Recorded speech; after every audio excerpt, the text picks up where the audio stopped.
All right, so this is in fact a True School Sports special report, to the news that your boy Dmitry Bivol has turned down the Artur Beterbiev Trilogy fight. It was reported by the fine folks at the IBA and the president Umar Kremlov. He told the Ring magazine pretty much, and I quote, "I'm very disappointed. Everyone is waiting for this fight. I don't know why Bivol and his team are not accepting the offer, but I will do my best to make this fight again. We have been having discussions with both teams for quite a while. I can confirm that Beterbiev and his team are ready for the fight. The offer we made Bivol for the third fight was considerably bigger than the first two fights. Specifically, Bivol was given 2 times bigger offer than his previous fights than Beterbiev. Beterbiev will fight for free just to make this fight happen." End quote from Umar Kremlov. So I've been, a lot of people are up in arms. A lot of the hardcore box community, the boxing degenerates, and to come on what he's trying to tell, the boxing intelligentsia, they are up in arms. They are pissed. They are furious at this news that Bivol has turned down the fight, and they are saying that Bivol is a duck. And if you want to call him that, call him that. And normally, you guys know I would come out here and I would start condemning a fighter ducking a fight, but this is one of the few times where I'm gonna be okay with it. I might even damn near applaud Bivol ducking the fight, because these guys fought 24 rounds, and yes, I will acknowledge there was some high-level things done in the ring. They were very evenly matched. However, we waited, 7 or 8 years for them to fight? It was a long time. Bivol and Beterbiev were at the top of the light heavyweight division for a number of years, and they didn't get the same criticism that Errol Spence and Terrence Crawford got, because they don't speak English and they're not as big names and they're not as marketable as those guys, right? But the boxing intelligentsia, myself included, really wanted to see Bivol and Beterbiev fight, and they didn't really have to deal with the same a lot of criticism before they made the first fight because of promoters and networks, and then Turkey Al-Ashi becomes a thing.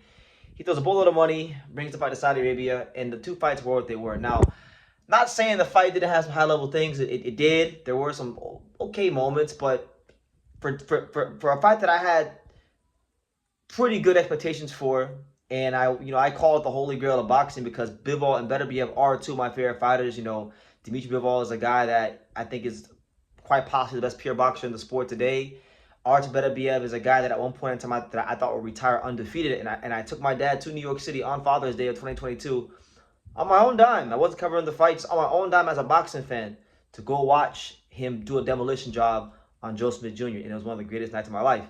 So that being said, I love both these fighters, but I don't need to see a third fight. I don't need to see the 3rd installment of the AIBA World Championship Finals. I don't.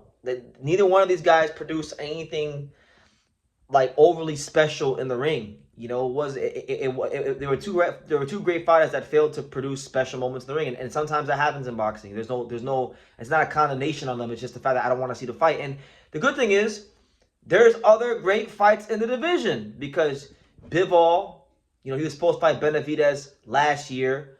Turkey blocked that fight. Beterbiev has been running his mouth and shooting his mouth off about Benavidez not wanting to fight him. So perfect. Now you're free. You got some free time. Go fight Dave Benavidez. All right? And look, if Dave Benavidez don't want to fight you because he's a diva and whatever, okay, go fight Jao Pataya. And the same goes for Bivol, because God knows if both these 2 were American fighters, that's what people will be saying to them. They'll be saying, "Hey, go do this, you're a duck," and all these criticisms will be thrown their way, right? So they can't fight each other. Whoopie-doo. I'm not bothered about it either way. There's still great fights out there. I think Beterbiev versus Jao Pataya is an amazing fight. It would offer Beterbiev a chance to become a 2-division champion and fight one of the most dangerous guys in boxing, a guy that is a avoided fighter just like he is, right? And a dangerous fighter like he is, a bad MF, right? It'd be a destructive fight, the kind of fight that I'm sure he would get up for in camp. And I know, because I know plenty of people that have been part of Beterbiev camps. Fighters have sparred him. He's real. So when he's dialed all the way in, it's quite a scary sight from what I've heard and in the gym and things like that. So yeah, man, like we don't need to cry over spilt milk. These guys shared 24 rounds together. I don't think it's necessary to have a third fight. Just being honest, I don't really care for the third fight. How much I would like Artur Beterbiev. What is it, like 40, 41? How old is Beterbiev? What's his exact age? I want to make sure I have my facts right for you guys here on True School Sports. Beterbiev is 41 years old, guys, and in about 7 months or so, or six and a half months or so, he's going to be 42 years old. So this guy probably should have been retired. He's been suffering injuries for years due to the strenuous training that he does. He maybe has 1 or 2 fights left. Okay, I'm not gonna cry over spilt milk and him not fighting Bivol in a third fight that I didn't care about. Okay, do Jao Pataya, do Dea Benavidez. Any one of those 2 fights will suffice. They'll be great, and I have zero problem with it. I think those are amazing fights for Artur Beterbiev, and same thing goes for Dmitry Bivol. You know, people have been calling Dmitry Bivol a duck, and he's scared of Beterbiev. And to be fair, you know, all those years ago, when like 2019, 2020, there was always a little bit of reluctancy from the Bivol camp to make that fight. I think they were trying to age Artur out because, I mean, truth be told, if Artur would have fought Bivol, let's say 2020, 2021, 2019, 2022, any of them years, Bivol would have got stopped. Because before Beterbiev had all the knee problems, I think Beterbiev, those versions of Beterbiev would have parked Bivol, and Bivol's team knew that, so they moved accordingly. But they fought when they fought. They fought when the time was right. They both got great money. There were a lot of people besides me that did enjoy the fight. So there were a lot of people that were happy with the 24 rounds. Me, not so much. I left very. You know, it wasn't quite Inoue and Nakatani level bad. You know, Inoue and Nakatani was a sorry fight, but it just was disappointing because I had higher expectations of those guys collectively than I did even in a way of Nakatani, you know, collectively. Because Beterbiev and Bivol in my eyes were much better than Junta Nakatani, even before he fought in a way. They're just better, right? They're great fighters.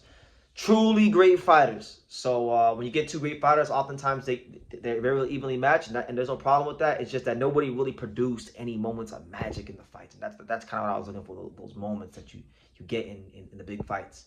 So that being said, that's the news, guys. The IBF was paying Dmitry Bivol the bag. They were willing, ready, and able to give him whatever his heart's desires were for the trilogy fight. Obviously, him and his team have gone against that, and hopefully they're serious about wanting to still compete against the best fighters in the world, because Bivol still is one of the best fighters in the world, and I want to see Bivol in there with nothing but the best fighters in the world, because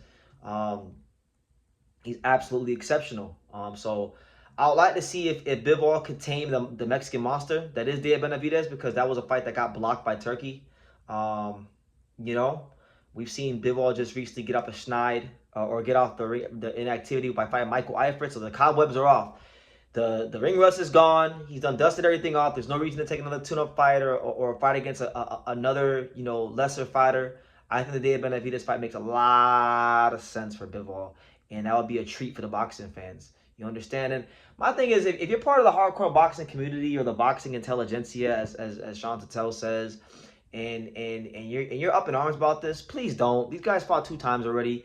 Y'all need to put pressure on these guys. So now that we know they're not gonna fight each other, the boxing degenerates out there need to put pressure on Bivol and Beterbiev to step to the plate and go fight Dea Benavidez and Jao Pataya. Those are the only 2 things. Those are the only 2 things any of them guys should be doing right now. And the way I see it is this: what we need to do is we should have a tournament of sorts. Let's do a tournament. Let's do Benavidez versus Bivol, right? Or no, let's do Benavidez versus Bivol, and let's do Beterbiev versus Jao Pataya, okay? And the winner of those fights can fight for some sort of grand prize, you know, more belts. But like Turkey likes to create crazy belts and offer prize money and do all these things. We can come up with something to sweeten the pot for these guys. And if those matchups naturally progress into Bivol beating Benavidez and Beterbiev beating Opataya, then boom, you can do a third fight. Now it's bigger because these guys both beat undefeated pound for pound guys. And now the trilogy fight makes now I'll call for the trilogy fight. You understand? Now I'll be like, you know what? The trilogy fight makes a lot of sense now. So let's do the trilogy fight. But right now, it don't make no sense. I already seen these guys fight 24 rounds. Nobody really produced anything of magic. Nobody got dropped. Nobody barely got, maybe the first fight, Beterbiev was buzzed, but like nobody really got hurt. So that's my take on it. Shout out to Bivol for doing the right thing, because I'm not trying to see that shit again for the third time. We saw it the first 2 times. I'm grateful for it. I'm glad we got to see it. But let's move on to Beterbiev, to Benavidez and Obetaya fights for both men. I think that makes the most sense.